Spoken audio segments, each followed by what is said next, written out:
किसी भी देवी देवता को बलि चढ़ाने से कोई देवी देवता कभी भी राजी नहीं होता, कभी भी प्रसन्न नहीं होता। तो इस बात को माने या न माने, पर शास्त्र तो यही कहते हैं कि दूसरों का मदद करो तो देवी प्रसन्न होंगी, तो देवता प्रसन्न होंगे। पर हम मदद करना छोड़ो, दूसरों को मार के, दूसरों को कष्ट पहुंचा के सोचते हैं इससे माता खुश हो जाएगी, कभी नहीं होगी। मदद करो दूसरों की, सहायता करो दूसरों की, जहां जरूरत पड़े वहां हाथ आगे बढ़ाओ मदद के।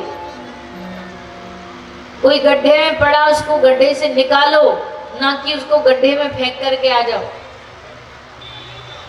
किसी के गले काटने से कभी कोई देवी प्रसन्न नहीं होती। किसी को जीवन दान दो तो देवी प्रसन्न होगी, तो माता प्रसन्न होगी। परहित सरस धर्म नहीं भाई, पर पीड़ा सम नहीं अधमाई। इस संसार में दूसरों के हित के बराबर कोई धर्म नहीं, और दूसरों को जो पीड़ा दे उससे बड़ा कोई अधर्म नहीं। रामचरितमानस में स्पष्ट बाबा तुलसी ने लिख दिया, परहित, दूसरों का हित करो, यही धर्म है। और दूसरों को मारोगे, कष्ट दोगे, यही पाप है। तो पाप से बचना है तो दूसरों को पीड़ा देना नहीं चाहिए। प्राचीन वरी को समझाया, उनको एक उदाहरण देकर के समझाया, तो प्राचीन वरी ने तुरंत बलि रोक दी। आगे महाराज प्रियव्रत हुए। प्रियव्रत राजा के घर में नाभि हुए, नाभि के ऋषभदेव भगवान हुए। ऋषभदेव भगवान के श्री भरत जी प्रकट हुए। भरत जी ने अपना राज्य, भारत का देश, साम्राज्य, सबसे मोह हटा करके भरत जी चले गए तपस्या करने गंडकी नदी के किनारे। और गंडकी नदी में एक दिन नहा रहे थे, स्नान करते करते श्री भरत जी ने क्या देखा कि जब वो नदी में स्नान कर रहे हैं, उन्होंने सूर्य भगवान को अर्घ देने के लिए हाथ में जल लिया, तो उनके हाथ में एक हिरण का बालक आ गया, मृग शावक आ गया, छोटा सा बच्चा था। एक हिरनी उस नदी के किनारे पानी पी रही थी, तो उसी समय उसको प्रसव हो गया, बालक हो गया। दूर खड़ा था शेर, उस शेर को देख के वो बेचारी घबराई और बच्चे को वहीं छोड़ के भाग गई। अब वो बच्चा अनाथ, और वो मिल गया भरत जी को। भरत जी सोचे चलो इसको घर ले जाते हैं कुटिया में, और बेचारा शरणागत है, शरणागत की तो रक्षा करनी चाहिए, मदद करनी चाहिए, सोच के ले आए। लाके उसका पालन पोषण किया। अब धीरे धीरे उसमें मोह बढ़ गया। मोह पढ़ते पढ़ते पढ़ते इतना मोह पड़ गया कि अब तो 24 घंटे बस उसी की याद रहती, उसी के बारे में सोचते, उसी का स्मरण रहता, क्या कर रहा है क्या नहीं कर रहा है, भाग तो नहीं गया, सब उसी पे नजर गड़ी रहती। अब तो भजन भी छूट गया, माला भी नहीं होती, बस उसी का ध्यान रहता, उसी के बारे में सोचते रहते। और फिर कहते हैं कि एक दिन वो हिरणों के झुंड में मिलकर के वो बालक भरत जी की कुटिया से दूर चला गया। और जब अपने से दूर उससे पाया भरत जी ने, तो ये दुख, ये पीड़ा असहनीय हो गई, ये दर्द वो सहन नहीं कर पाए, और उसको ढूंढने के लिए जंगल जंगल में भटकने लगे। और जंगल जंगल भटकते श्री भरत जी महाराज की उसी समय आ गई मृत्यु। और मृत्यु आते ही भरत जी का ध्यान था उस बालक में, हिरण के बालक में। इसलिए भरत जी को अगला जो जन्म मिला वो मिला हिरण योनि में। ठीक है, अंत समय में जो सोचोगे वही तो अगला जन्म मिलेगा। अंत समय में जो राम नाम लेता उसका कल्याण होता है, ऐसा आप सबने भी सुना होगा। अंत समय में परिवार के बारे में सोचते रहोगे तो फिर भगवान घुमा फिरा के उसी परिवार में भेजेंगे, और अंत समय में भगवान को याद करोगे तो भगवान की प्राप्ति हो जाएगी। तो ये अंत समय का खेल है। भरत जी एक हिरण के बालक बन गए, एक हिरण योनि में भरत जी चले गए। भगवान की भक्ति कहीं ना कहीं तो काम आती है। वो भक्ति इस जन्म में काम आई। भरत जी हिरण बन के भी याद उनको स्मरण रहा कि पिछले जन्म में हम एक राजा थे, मोह में पड़ गए थे, फिर हमको हिरण बनना पड़ गया है। तो भरत जी ने सोचा भी ये जन्म हम बेकार नहीं करेंगे। वो हिरण बन के भी भजन करते थे।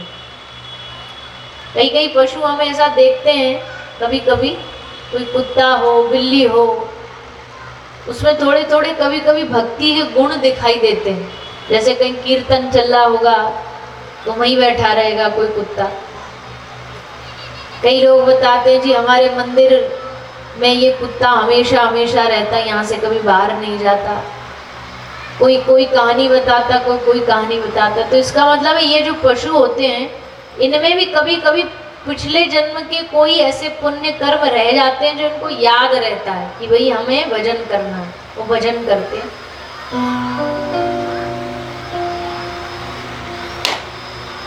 तो भरत जी को याद था, वो हिरण्य योनि में भी भजन करते रहे, भगवान से प्रार्थना करते रहे, भगवान जल्दी ये योनि से मुझे बाहर निकालो और एक बार मनुष्य बना दो और ये मेरा अंतिम जन्म होगा, उसके बाद इस 84 के चक्कर से मैं पार उतर जाऊंगा।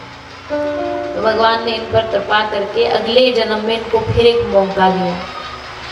अगले जन्म में भरत जी एक ब्राह्मण परिवार में जन्म लेते हैं। ब्राह्मण परिवार में जन्म लिया भरत जी ने और बचपन से ही इन्होंने मन में ठान लिया, सोच लिया कि इस जन्म में हम माया में नहीं पड़ेंगे, चाहे दुनिया हमको कितनी भी खींच खींच के माया में डाले, पर हम इस जन्म में हरि भक्ति करके भगवान को पा लेंगे।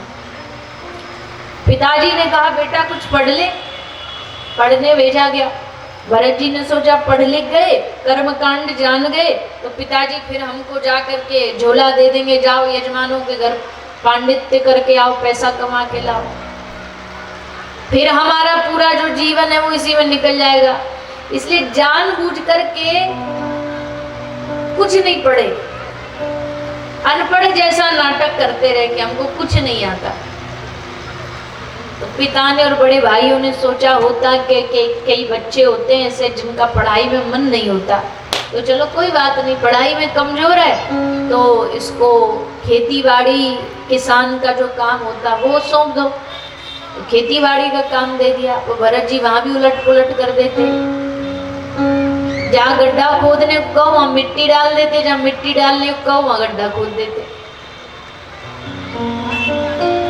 भाइयों ने सोचा लगता है इसमें तो ये भी बुद्धि नहीं है, इतनी भी बुद्धि नहीं है, काम करो इसको खेत की रखवाली के लिए छोड़ दो।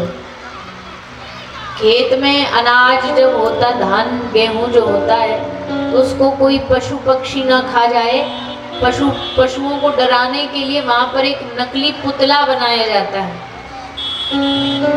देखा होगा आपने कभी, वो नकली पुतला होता है, उसको कपड़े पहना देते हैं, हाथ बना देते हैं, उसके मुंह पे मटका लगा देते हैं, उसकी आंख नाक बना देते हैं, जिससे पशु डर जाए कि भाई ये कोई व्यक्ति खड़ा है रखवाली के, डर के मारे भाग जाए। तो ऐसा पुतला बना करके खड़ा करते थे। तो भाइयों ने सोचा पुतले की जरूरत क्या है, ये तो भरती पुतला है, ये ना कुछ करता है, ना काम ना धंधा, एक काम करो इसको खड़ा कर दो डंडा लेकर के, वहां जो भी पशु आएगा पक्षी आएगा सबको उड़ा देगा, भगा देगा। भरत जी को बिठा दिया लठिया लेके। और भैया भगवान के भक्तों की बात तो भगवान के भक्ति जानते हैं, उल्टी चाल चलते हैं। बिठाया इनको इसलिए था कि लठिया लेके चिड़िया भगा देना, और भरत जी उल्टा लठिया लेके बैठ तो गए, पर वहां जैसे चिड़िया आती है उनको कहते हैं राम जी की चिड़िया, राम जी का खेत, खाओ री चिड़िया भर भर पेट। उनको बुला बुला कह रहे भैया आ जाओ खा जाओ, आ जाओ खा जाओ, तुम्हारा ही खेत, तुम्हारे ही हम, तुम्हारे ही राम जी, सब कुछ तुम एक ही हैं। सो अब तो चिड़ियाओं को आज़ादी मिल गई, सो अब कौन रुके। वो अपनी बहन को बुला लाई, वो अपनी मौसी को बुला लाई, सबरी चिड़िया इकट्ठी हो गई और पूरा खेत खाली। भाइयों ने सोचा जरा देख के तो आए कैसी रखवाली करता है ये। जैसे आए देखा रे ये मूर्ख, ये जड़मती, ये तो उल्टा सबको बुला बुला के खिला रहा है, हमने उड़ाने बिठाया था, ये बुला रहा है, ये तो एकदम जड़ है, मूर्ख है। और तब से भरत जी को सब जड़ भरत कह के पुकारने लगे, नाम ही जड़ भरत पड़ गया। पर जड़ भरत जी ने कभी अपनी जुबान खोली नहीं, अपने आप को छुपा के रखा, कोई हमें पहचाने ना, कोई हमें जाने ना, हमारी भक्ति गुप्त रहे, छुपा करके रखते थे जड़ भरत जी। एक बार बस जीवन में बोले, जब एक राजा, रघुगण नाम का राजा, सत्संग सुनने के लिए श्री कपिल भगवान के पास जा रहा था, पालकी में बैठ के जा रहा था। 4 पालकी वाहक जो होते हैं, कहार जिनको बोलते हैं, कंधे पर जो पालकी रखते हैं, उसे ढो के ले जा रहे थे।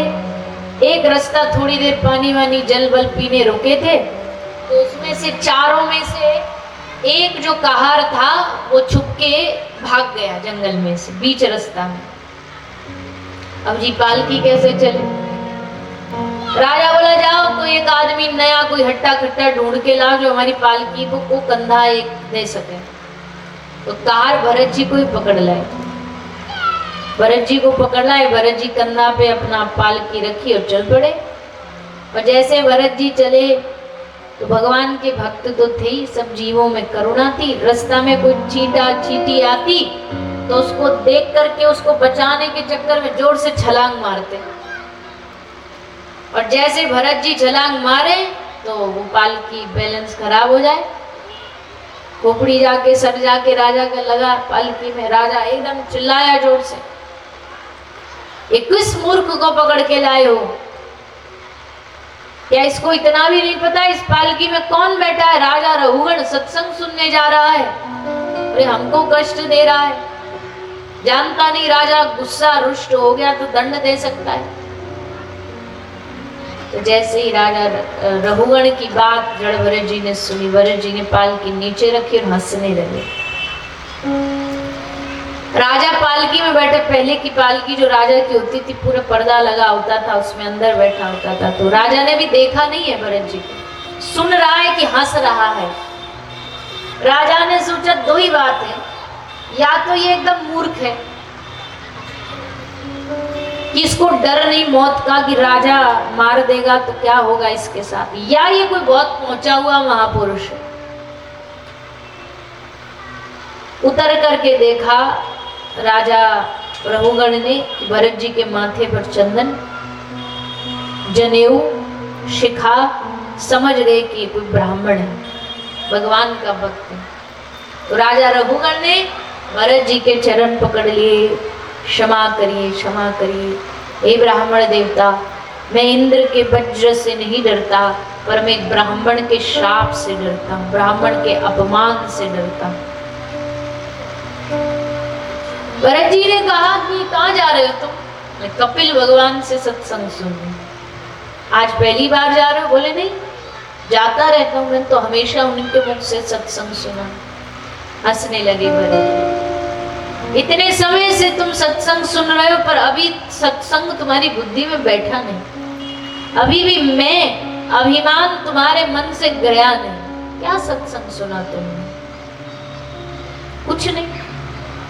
और फिर श्री भरत जी महाराज ने राजा रघुगण को वहीं खड़े होकर उपदेश दिया।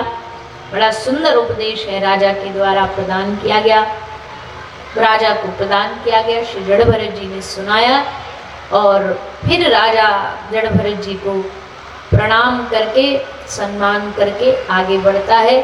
इस प्रकार श्री भरत जी और राजा रघुगण की कथा थी। आगे नरकों का वर्णन आया है।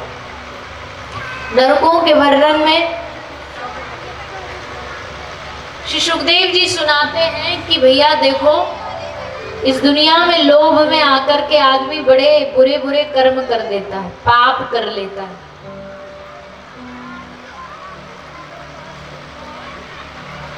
एक कथा सुनाई जाती है,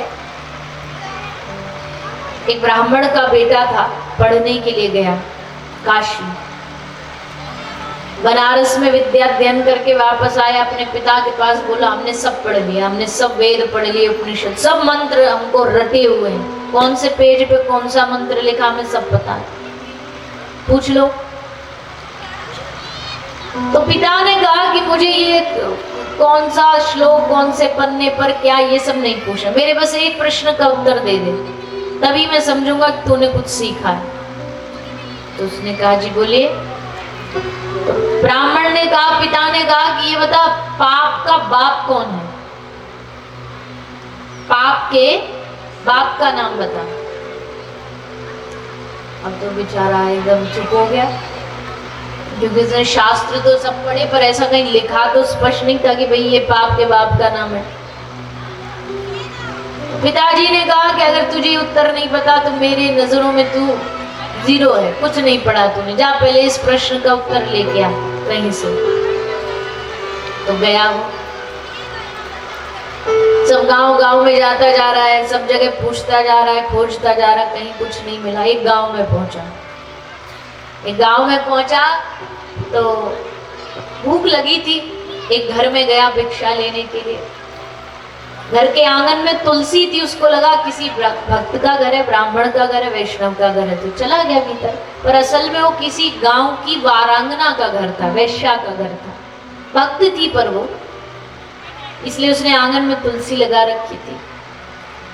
तो गया और जाकर के उसने कहा भैया जल दो, तो उसने जल दे दिया। और जब जल पी लिया, पानी पी लिया, तब उसको पता लगा कि ये तो गांव की वैश्या का घर है। सो एकदम उछल पड़ा, अरे राम राम राम राम राम राम, ये क्या हो गया हमसे, ये तो अनर्थ हो गया, ये तो पाप हो गया। अजी निकले थे पाप के बाप को खोजने, यहाँ तो उल्टा पाप हो गया। तो इतने में ही वो जो वारांगना थी, जो वैश्या थी, वो कमरा से, घर से, भीतर से बाहर आई और हाथ जोड़ के बोली, हे ब्राह्मण देवता, देखो इंसान तो हम भी हैं, किसी मजबूरी वश हमें ये बनना पड़ गया, पर हम साधुओं की बड़ा सम्मान करते हैं, हम ब्राह्मणों का बड़ा सम्मान करते हैं। अब देखो आपने जब जल पी लिया है हम जैसों के घर का, तो भोजन भी कर लीजिए। ब्राह्मण बोले, छी छी छी, ऐसे कैसे भोजन कर लूंगा, तुम्हारे हाथ का पानी पी लिया, अब इसी के लिए मुझे गंगा जी में जाके नहाना पड़ेगा, पाप धोने पड़ेंगे। वारंगना बोली, महाराज जी, हे ब्राह्मण देवता, एक काम करिए, अब देखो आप स्नान करने तो जाओगे, डुबकी तो लगाओगे, अब एक डुबकी की जगह 2 डुबकी लगा लेना, 2 बार पाप धुल जाएंगे। और आप हमारे घर भोजन कर लो महाराज, हम आपको दक्षिणा में 5 सोने की मुद्रा देंगे, सोने के 5 सिक्के। तो ब्राह्मण बोले, अच्छा ऐसी बात है, अच्छा चल तू सही कह रही है, पाप तो हो ही गया, एक बार और नहा लेंगे, एक बार और डुबकी, 2 डुबकी लगा लेंगे, चल भोजन। वारंगना बोली कि महाराज ठीक है, तो मैं अपने हाथ से भोजन बनाऊंगी। बोले नहीं नहीं, हम अपने हाथ से बनाएंगे। वारंगना बोली, महाराज 2 डुबकी तो लगानी है, 3 लगा लेना, 10 सोने की स्वर्ण मुद्रा दूंगी दक्षिणा में। तो अच्छा चल ठीक है, तेरा भाव है तो ले आ, चल बना ले। वो बना करके ले आई, सामने थाली परोसी, ब्राह्मण खाने ही वाले थे। फिर वारंगना ने हाथ जोड़ा, महाराज एक इच्छा और है। बोले क्या? हम अपने हाथ से आपको एक और खिला